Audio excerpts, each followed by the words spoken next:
Well, I'll get underway. Come up again. Yeah, it's July 20th, 2003, and is this North Pownell or Pownell? Pownell. All right, Pownell, Vermont, the home of Julie and Steve and Zeke Chamay. Is that how you say your name? Mm-hmm. Okay. And maybe you could, if you don't mind, I'm going to hold this about there. I can do Oh, okay. Then I get a good sense probably. Okay. You can just tell a little bit about your own sort of family history, you know, where you're, go back to grandparents if you can. Oh, sure. Well, my grandparents were, immigrants in the early part of the 20th century. The typical Fiddler on the Roof kind of story. They left the old country. The people they left behind all died in World War II, mostly. They were poor immigrants. My great-grandmother was a union organizer after the Triangle Shirtwaist Factory fire in New York City. She was a seamstress for the Yiddish theater. My father remembered seeing Muni Weissenthal on the Yiddish theater stage. He became Paul Muni. And his family eventually settled in Boston, as did my mother's.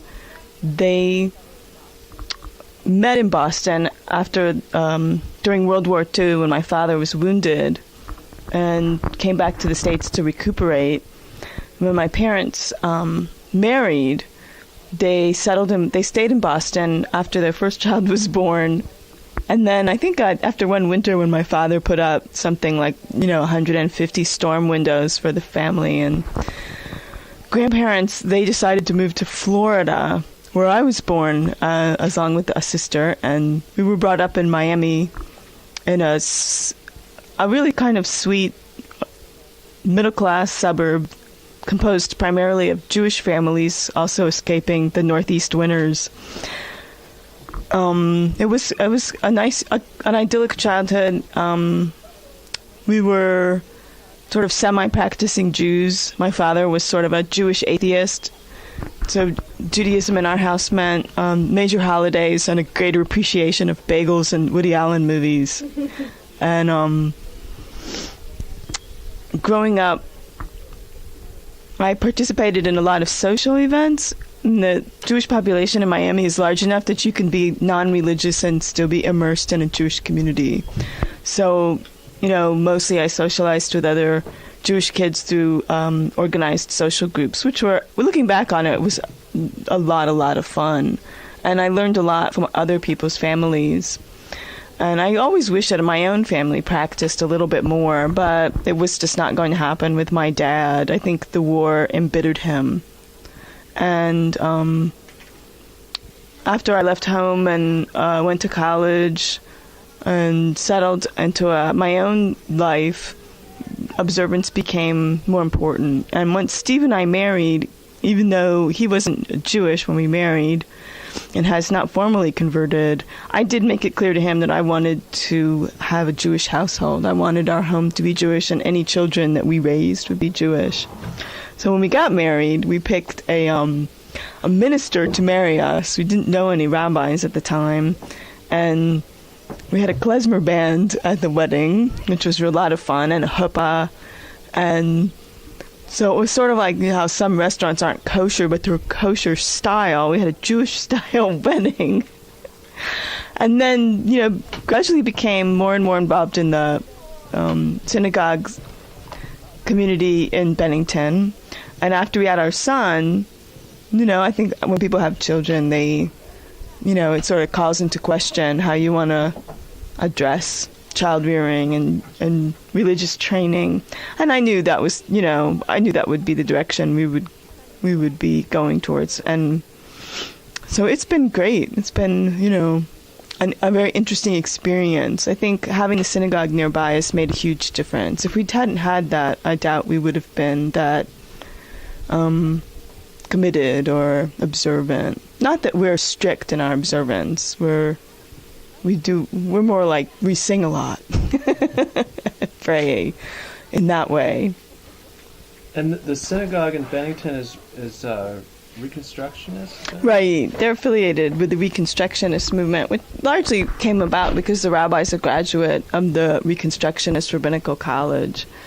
I don't think there was any great sense that, you know, that was the spiritual direction we took independently of the rabbi. I think it was more, you know, that was what he was, and he wanted us to go in that direction, and everybody more or less agreed with it. And I mean, I do believe in their tenets, and I appreciate their philosophy.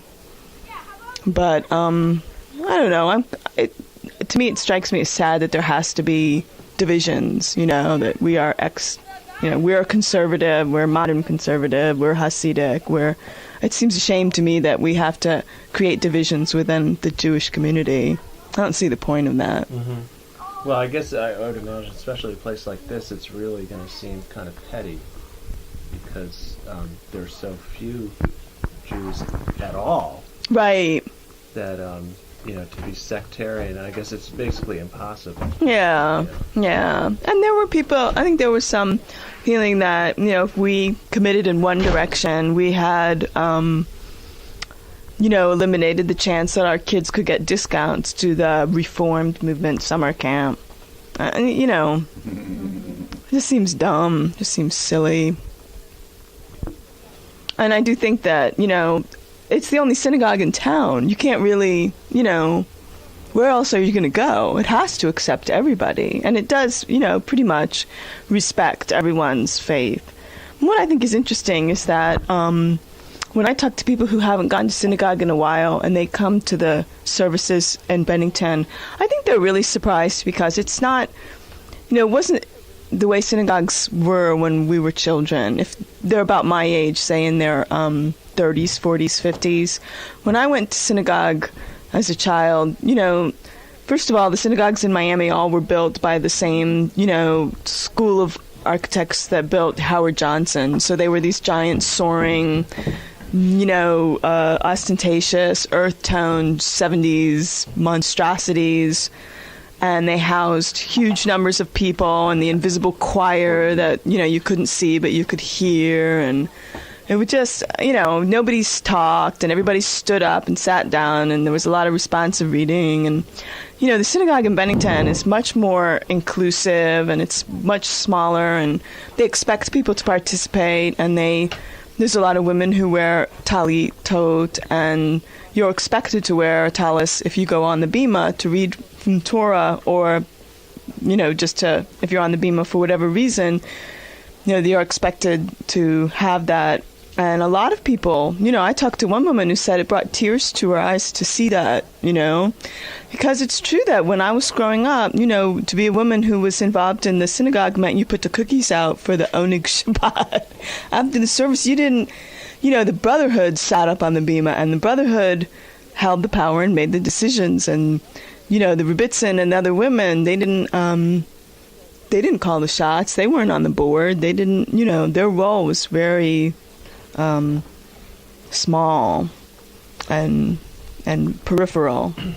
Do you think that's a function of, what you're describing? Is that a function of just changing times, or is it more about geography that, like here in Vermont, where, again, there are so few Jewish people, it would seem extremely silly to keep women out when there's so few people. Exactly. I think it's both. Because, because if you were going to exclude women, you wouldn't have had a board president, for 7 of the past 10 years. But, for instance, we were up hiking last weekend in Massachusetts, and we ran into this group from Long Island. And as we were on the trail, my son and I said, oh, that's funny, you're in the middle of nowhere and you've run into the Jews from Pownell, Vermont. And we all laughed, and they were all women, and it turned out to be a rabbi with 4 of her female congregants. And you know how you just sort of start talking to people when you're on the trail in the middle of nowhere. And the rabbi did say to me that she did feel that as the first female rabbi in this congregation from Long Island, and this is probably a bigger, longer standing, more staid community, she did feel that, a lot of, I don't know what you would call it, but not prejudice or bias, but, just a sense that they were having struggles, the greater community, with her being the first female rabbi. So, I think times really, really have changed, and in some place, but here, it couldn't be like that because we're just not big enough to, exclude women from positions of power. And they probably are big enough. Now, I guess one thing, is this good? And back. Okay, whatever. I want to hear the story of Steve grew up here, but you, having grown up in Miami, how did you end up in Panama, Vermont? Well, I didn't get that story. Oh, I went to college in Arizona, and I always enjoyed being outside. And in Miami, being outside is what you do, in between your air-conditioned car and your air-conditioned house and the air-conditioned mall. Because if you're outside, there's about a billion things that are trying to suck the blood and life out of you. And we weren't on the water people. You need a certain amount of money to to have a boat and, enjoy that lifestyle. And nor were my parents outdoors people, but I realized I wasn't more interested in nature and the outdoors after I left home. And so I was in Arizona and went to New York City, I think because, if you can make it there, you can make it anywhere. But what I realized was that I wasn't a New Yorker and I wasn't a city person. And I thought, at the time it would be fun, but after 4 years, I moved up here. I got a job offer in Williamstown, which is just south of us, and met Steve. And, 10 years later, here we are. Uh-huh. We met through a personal ad. I was the only one to answer the ad. So, and we got married. Some gay guy or something. I'm sorry. We got real old guy. And some real. They complain about the big words and the ad. Yeah, what did the ad say? I mean, I don't not. It's a very wild. Yeah, it's a really funny ad. I have it upstairs, and it said something like woodcutter. Intellectually polemic, dissident bore. Intellectually dissident bore. B-O-O-R. Yeah. Oh, okay. Yeah, there's all kinds of like B-O-E-R. B-O-A-R. Yeah. And I had seen him actually in the food co-op. I had checked out his food, rung up his food on the cash register, and I told him that his food had a nice blend of the decadent and the healthy. And after he left, I looked at his check that he had paid with, and there was a woman's name on it. So I assumed he was living with a woman, and it turned out it was his grandmother. So when I saw the ad in the paper, I thought, it's another interesting sounding guy from Pownell. I'm going to answer the ad and see who it turns out to be. And it turned out to be the same guy I'd met at the food co-op. I thought he was a slime ball. And no, I called and found out it was his grandma. So, we got together and, we got married 6 months after that. So it was a little whirlwind. That would have to be like a really endearing thing to find out that the woman on the check was his grandmother. Like, right there. Yeah. His favorite. Well, and also, seeing him with her, he was so kind and gentle and tender, that it really, that was huge, yeah. So did stuff like, gardening, animal husbandry, are those things that you... Oh, immediately. Fell right into? Well, we immediately, we were out in the garden and... Yeah, we had pigs first year. The first year we had pigs. We immediately had, we had he had a huge garden, and, we were... Me? What? Oh, yeah, no, whatever. That's fine. And we were both working a lot in the garden. You don't want more coffee or anything? Who, me? No, I'm good. Oh, okay. Oh, my face. You see my face all the time. So, Steve, maybe you can tell a little bit about... well, I want to go back to... Julie was telling me about this neighbor of yours that I guess you knew growing up. The guy, what's his name, Bruce? Fowler? Mm-hmm. Yeah. Yeah, so... And what about him? Well, just... he's the one, he was the rabbi's son or something. Oh, yeah. Grandson, yeah, supposedly, yeah. Yeah, I don't know a lot about him. Uh-huh. His grandfather was the butcher. Right, he says Kosher butcher. his supposed- grandfather was the kosher butcher and the first rabbi in town, and that they fired him after they found out he also butchered pigs for the non-Jewish farmers. And he didn't use the same knife, but even so, they still felt that it wasn't appropriate. So supposedly they canned him.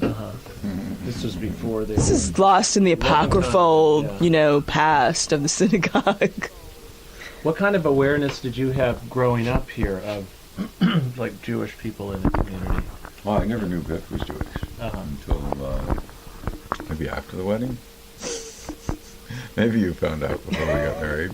He didn't know. And maybe I'd heard it somewhere, but never thought twice about it. And how about other, like, I mean, was it, as somebody growing up around here, would you be aware of something like that in the first place about anybody?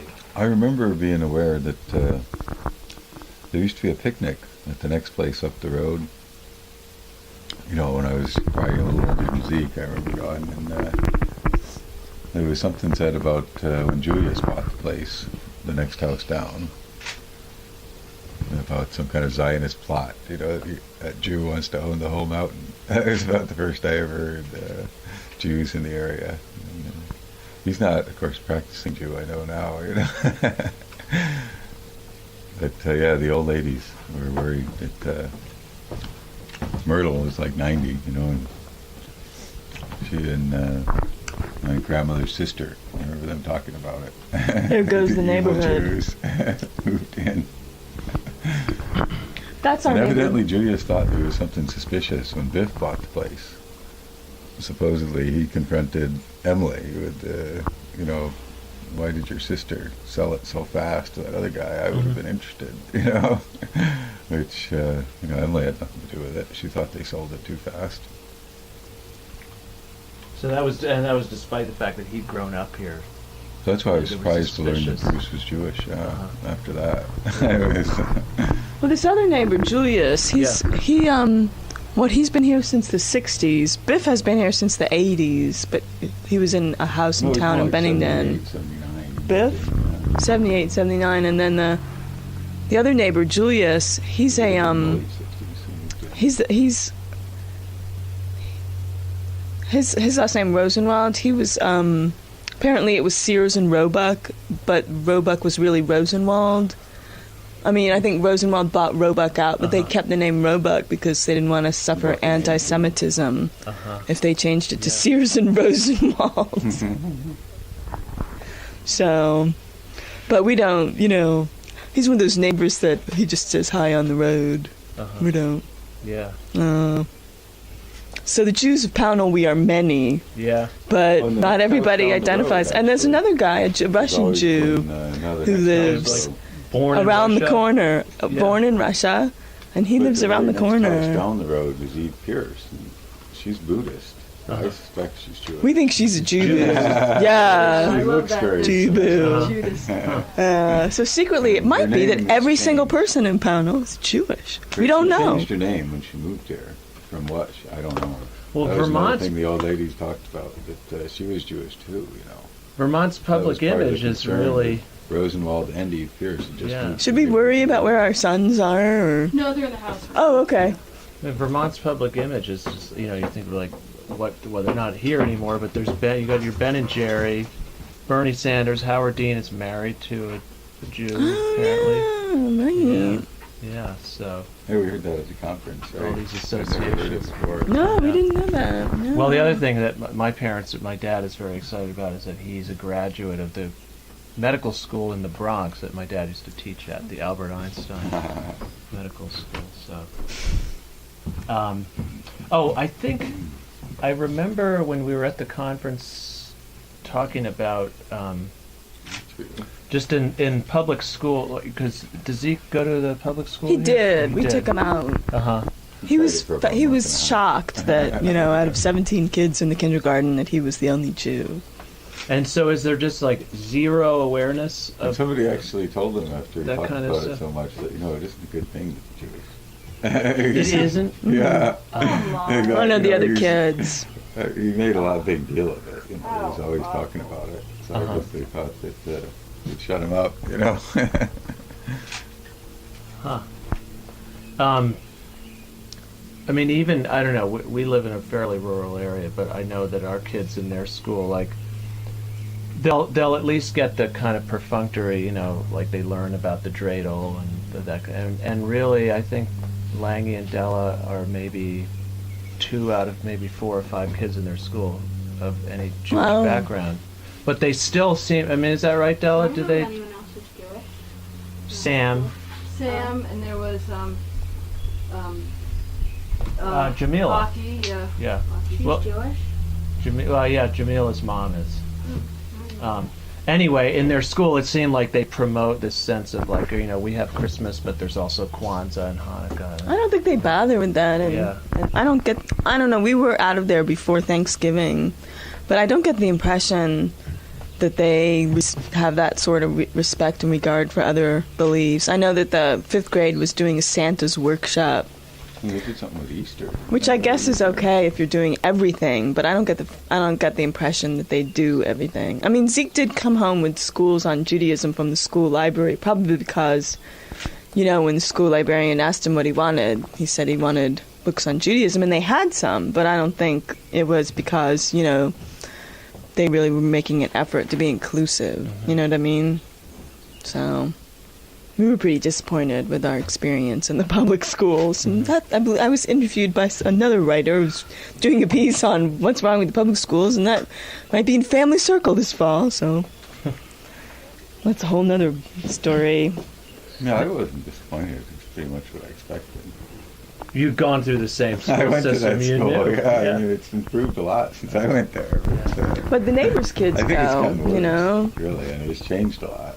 I think it was probably. The neighbor's older son is older than Zeke, more like, well, younger than Lang. I think he's 8 now or 9, and he went to the public school in Pownell. So we sort of, you know, I kind of took that to mean that it wouldn't be so bad. But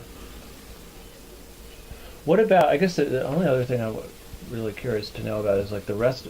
I assume that the rest of your extended family is still in Miami. yes, well, Florida. Okay. They're in So what do they Florida. think about like this? You know, they come up here. I take it. Yeah, I'm the hippie weirdo daughter, sure, but we're all fairly close, and they love coming up here. It's beautiful, you know, but it's a departure. You know, they live in a world where everybody wears makeup every day, whether they have to or not, and, you know, everybody shaves everything, and, you know, it's just not, it's different. It's really, you know, it's a different value system. Yeah. And Yeah, what- the amount of time they spend putting on the makeup and shaving, you put into doing fun stuff with your kid or... Would you say that your Judaism has taken a different turn? I'm the than most- Theirs is, I'm the most involved of any of us. My brother is sort of like a special member of his synagogue. You know, he's like the non-observant guy on the board to represent the non-observant faction, you know, in his giant, you know, synagogue, in his giant Reformed synagogue in Naples, which has, you know, 1,000 families or something in it. He's, you know, he represents all the people who never show up to anything. does he show up? Just for those meetings where he has to represent the non-show-uppers. But he's not, you know, he doesn't do anything at home. He's not, you know, his children were all bar mitzvahed, but that was, you know, that's it. And like, And my sister does belong to a synagogue, and she was actually married by a rabbi. So, you know, she's fairly observant. But we light candles every week, and I don't know. Havdalah. Yeah. I have to do it in the morning. what was that? Oh, Havdalah comes so late now. We're usually going to bed before Havdalah. So we used to do that every Saturday night, but Especially like after the conference, you want to do it. yeah.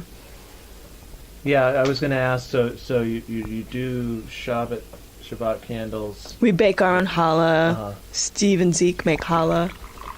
They're the master challah makers of Carpenter Hill.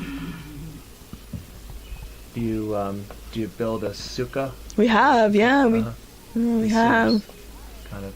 Our whole house is like a temporary Yeah. structure, so I No, we built it off of here this year. Uh-huh. I knit my own tallis, which I haven't quite finished yet, but someday I will. Well, I've knit two. I sold one, and another one I donated to the synagogue That's for what the chains fundraiser. and So stuff, one of these days I'll make Holds up my the own. beam. Holds up the raft. Did you? Oh, another thing. The conference this year wasn't your first time. No, that was our going to it. third. Yeah, we went once before we had Zeke.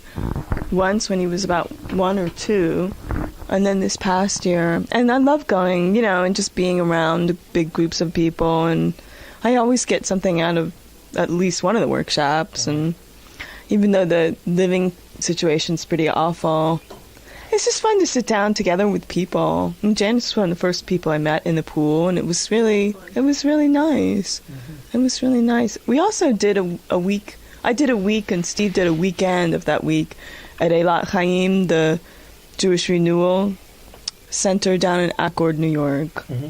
And that was really fun. I would love to do, like a weekend there again. A week was too long, but a weekend is a nice length of time for something like that. Mm-hmm. When I was a kid, actually, I think I did like a week at a camp. It was interesting because it was the first time I'd ever seen people sing after the meal, do the birkat after the meal and wash their hands before the meal. And I learned all of that, and I really was enchanted with it, It was really interesting to be, and that was a group of like mixed kids who were more and less observant. And so going to these conferences is like getting a little piece of that back, because I really, I found that just a really joyous way to be around other people doing Jewish things, or as Rabbi Zalman Schachter Shalomi says, Jewing. Chewing. Anything else that that I didn't ask about that seems important about the the rural angle? Anything about that? Well, I guess it's just neat to run into people. Like we ran into the pediatrician from Rutland who circumcised Zeke at the conference. So one of the one of the sessions, I sat next to him, and it's fun to just. And the guy who led the band at our wedding was at the conference. So it's neat to run into people. And I don't think probably wouldn't mean this much in a big city where there's more anonymity. But it's sad, there was a guy at the conference, and not this year, but the time before, who went to a session on intermarriage because he assumed he'd never meet a Jewish woman, that he would be by default be intermarried. He was single, He was anticipating intermarriage. And I guess, I think that's what's hard is that, when Zeke grows up, but, where will he take it, And I think our parents didn't know, what kind of world they were sending their kids out to. We were the first generation in our family to be intermarried probably for 1,000 years, Yeah. There was a session on intermarriage this time. There probably always too. is, maybe, because it's such a big, right. Yeah, there was more than one. Yeah, I wouldn't go to that one either. But I went to some of the other one that was just generically interfaith. It was during that, I don't remember what the one that I left was. I know there was we met a guy who was on the hunt for a wife at the conference. Oh, that great big guy? Yeah, Oh my gosh, he was he came up to me. really He was a bit intense. He was intense.